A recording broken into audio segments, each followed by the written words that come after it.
वाराणसी सुविख्यातः प्राचीनः नगरी। वाराणसी सुविख्यातः प्राचीनः नगरी। वाराणसी क्या है? सुविख्यात, बहुत ज़्यादा विख्यात है, बहुत प्रसिद्ध है। प्राचीनः नगरी, ये एक प्राचीन नगरी है, अर्थात वाराणसी बहुत प्रसिद्ध प्राचीन नगरी है। इयम यानी कि यह है। इयम विमल, विमल मतलब होता है स्वच्छ साफ। सलिल तरंगायाः गंगायाः कूले स्थितः। यह जल स्वच्छ तरंगों वाली, यह स्वच्छ जल तरंगों वाली गंगा के किनारे पर स्थित है।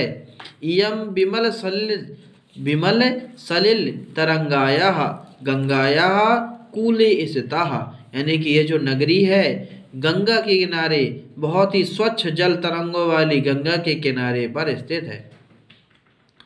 अस्यायाः यानी कि इसके घट्टा नाम, घाटों की, अस्यायाः घट्टा नाम, इसके घाटों की, वलयाकृति, वलयाकृति मीन्स क्या होता है? वलयाकृति का मतलब होता है गोलाकार पंक्ति। धवलायाम, धवल मीन्स होता है बहुत ज़्यादा चमकीली। धवलायाम चंद्रिकायाम बहुराजते, यानी कि जो इसके घाटों की गोलाकार पंक्ति सफ़ेद चांदनी में बहुराजते, बहुत शोभित होती हैं, बहुत अच्छी लगती हैं।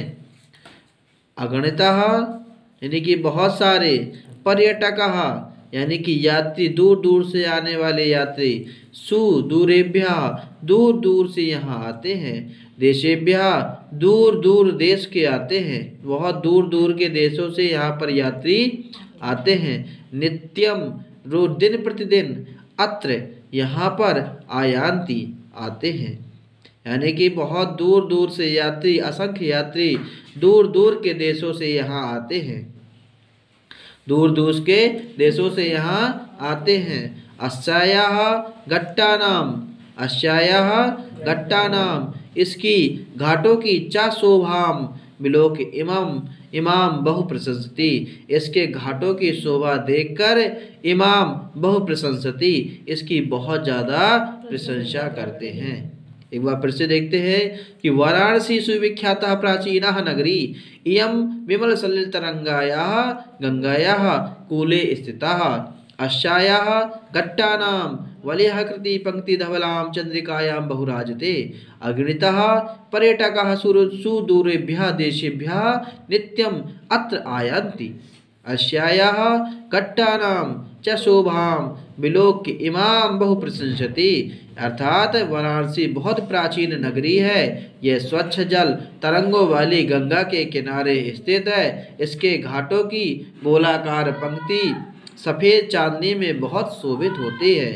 असंख्य यात्री दूर दूर देशों से यहाँ आते हैं और इसके घाटों की शोभा देखकर इसकी बहुत प्रशंसा करते हैं। चलिए देखते हैं अब अगला। वाराणस्यां प्राचीन कालादेव गेहे गेहे विद्यालयः दिव्यम ज्योति धोतते, यानी कि वाराणसी में प्राचीन काल से गेहे गेहे यानी कि घर घर में, गेहे का मतलब होता है घर, घर घर में, विद्यायाः दिव्यम ज्योति धोतते, यानी कि विद्या की ज्योति, विद्या के दिव्य प्रकाश चमक रहा है। धोतते यानी कि चमक रहा है। आधुनापि यानी कि मतलब वर्तमान में, आधुनिक काल में भी, अत्र यहाँ संस्कृत वागधारा सततम प्रवहति यानी कि बहती रहती है। संस्कृत की वागधारा, संस्कृत वाणी की धारा निरंतर बहती रहती है। जनानाम यानी कि प्रत्येक व्यक्ति का, ज्ञानम च वर्धयति, और यह प्रत्येक व्यक्ति का, प्रत्येक मनुष्य का ज्ञान बढ़ाती है। अत्र यहाँ अनेके आचार्यः, यहाँ पर अनेक श्रेष्ठ आचार्य, मूर्धन्यः विद्वांसः वैदिक वाङ्मयस्य अध्ययने अध्यापने च इदानी निरतः, अर्थात यहाँ अनेक श्रेष्ठ आचार्य, विद्वान वैदिक साहित्य के अध्ययनों में इस समय लगे हुए हैं। निरतः मतलब लगातार लगे हुए हैं। न केवलम भारतीय, केवल भारतीय ही नहीं, अपि तू वैदेशिका, बल्कि विदेशी लोग भी गीर्वाण वर्ण्यः, इसका क्या कर रहे हैं बेटा, अध्ययन, गीर्वाण वर्ण्यः अध्ययनाय अत्र आगच्छन्ति, यहाँ आते हैं और इसका अध्ययन करते हैं। किसका अध्ययन करते हैं, संस्कृत वाग्धारा का, संस्कृत वाणी का, संस्कृत भाषा का अध्ययन करते हैं। आगे देखो, और कैसे करते हैं, निशुल्कम च विद्यम गृह्णन्ति, और यहाँ कैसे बिना किसी शुल्क के, बिना की निःशुल्क विद्या को ग्रहण करते हैं, विद्या को प्राप्त करते हैं। अत्र मीन्स यहाँ, हिंदू विश्वविद्यालय, यहाँ पर कौन से विश्वविद्यालय है, हिंदू विश्वविद्यालय है, संस्कृत विश्वविद्यालय है, काशी विद्यापीठम, काशी विद्यापीठ है, इत्येते त्रा, यहाँ त्रा मतलब होता है 3, विश्वविद्यालय सन्ति, यहाँ पर 3 विश्वविद्यालय हैं, 3 विश्वविद्यालय है। कौन कौन से 3 विश्वविद्यालय, हिंदू विश्वविद्यालय है, संस्कृत विश्वविद्यालय और काशी विद्यापीठम इत्येते त्रया विश्वविद्यालय, यहाँ पर 3 विश्वविद्यालय हैं। येषु नवीनानां प्राचीनानां च ज्ञान विज्ञान विषयाणाम अध्ययनम प्रचलति, यानी कि यहाँ पर कह रहा है येषु का मतलब होता है जिनमें से, नवीनाम नवीन, और प्राचीनाम और प्राचीन, ज्ञान विज्ञान विषयाणाम, ज्ञान विज्ञान के विषयों का अध्ययनम प्रचलति, का अध्ययन चलता रहता है। मेरे हिसाब से आप सभी को समझ में आ गया होगा। चलिए अब देखते हैं अगला पद, देखते हैं हम, वो अगला गद्य देखते हैं बेटा, क्या है कि एषा नगरी, ये मोस्ट इम्पोर्टेंट है, और ये आपके 2023 के हिंदी के पेपर में बिल्कुल रखा मिलेगा ये वाला। एषा नगरी भारतीय संस्कृति संस्कृत भाषायाश केंद्र स्थलम अस्ति, यानी कि यह नगरी, एषा नगरी यानी कि यह नगरी, भारतीय संस्कृति संस्कृत भाषायाच केंद्र स्थलम अस्ति, भारतीय संस्कृति और संस्कृत भाषा का केंद्र स्थल है, केंद्र स्थलम अस्ति, केंद्र स्थल है। इत एवं संस्कृत वाङ्मयस् संस्कृतेश्च आलोकः, आलोक मतलब होता है सूर्य, क्या होता है आलोक का मतलब, सूर्य यानी कि प्रकाश, आलोक का मतलब प्रकाश। सर्वत्र प्रसतः मुगल युवराजः दाराशिकोयः अत्रागत भारतीय दर्शन शास्त्राणाम अध्ययनम अकरोत्, यानी कि इसका मतलब क्या हुआ कि इत एवं संस्कृत वाङ्मय, यानी कि यहीं से संस्कृत साहित्य और संस्कृति का प्रकाश सब जगह फैला था।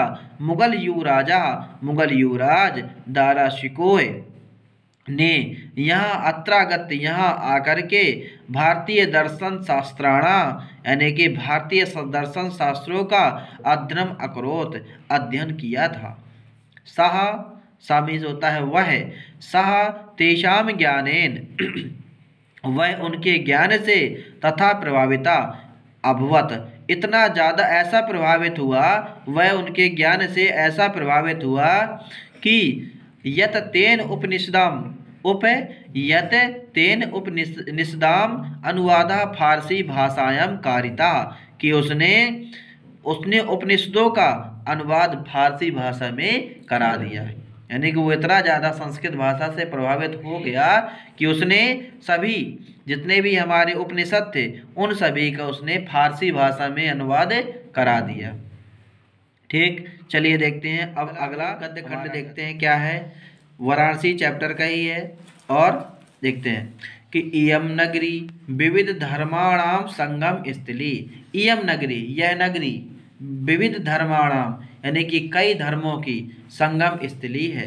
संगम यानी कई धर्मों का यहाँ पर संगम है। महात्मा बुद्ध तीर्थंकर पार्श्वनाथ शंकराचार्य कबीर गोस्वामी तुलसीदास, यानी कि यहाँ पर महात्मा बुद्ध, तीर्थंकर पार्श्वनाथ, शंकराचार्य, कबीरदास, गोस्वामी तुलसीदास, अन्य और भी बहुत सारे च बहवा महात्मना, यानी कि और भी बहुत सारे महात्मन अत्रागत यहाँ पर आते हैं। स्वीयान विचारान प्रसारयन, यानी कि वो अपने अपने विचारों को और बाकी लोगों के विचारों को सुनते हैं और अपने विचारों को और बाकी लोगों के विचारों को प्रसारण और उनको प्रसारित करते हैं। ना केवलम दर्शने, केवल दर्शन ही नहीं, साहित्य ही नहीं, धर्मे धर्म ही नहीं, अपितु न केवल दर्शन में, न केवल साहित्य में, न केवल धर्म में, अपितु बल्कि, अपितु मतलब होता है बल्कि, कला क्षेत्रे अपि इयम नगरी विविधानाम, यानी कि कला क्षेत्र में भी यह नगरी विविध प्रकार से कला नाम, कला के क्षेत्र में, शिल्पानांच यानी कि शिल्प कला के क्षेत्र में, कृते लोके विश्रुतः यानी कि यह कई प्रकार से अपनी कलाकारी में भी विश्व में पूरी विश्व विख्यात है। आ तृतीयः कौशेय साटिकाः देशे देशे सर्वत्र स्पृहन्ते, और यहाँ की जो कौशेय साटिका, साटिका मतलब होता है साड़ी, साटिका मतलब क्या होता है साड़ी, यहाँ की जो रेशमी साड़ी हैं, बनारस की रेशमी साड़ी होती है ना, बनारसी साड़ियाँ, तो बनारस की रेशमी साड़ियाँ देशे देशे सर्वत्र स्पृहन्ते सभी देशों में पहनी जाती हैं, सभी देशों में पहनी जाती हैं।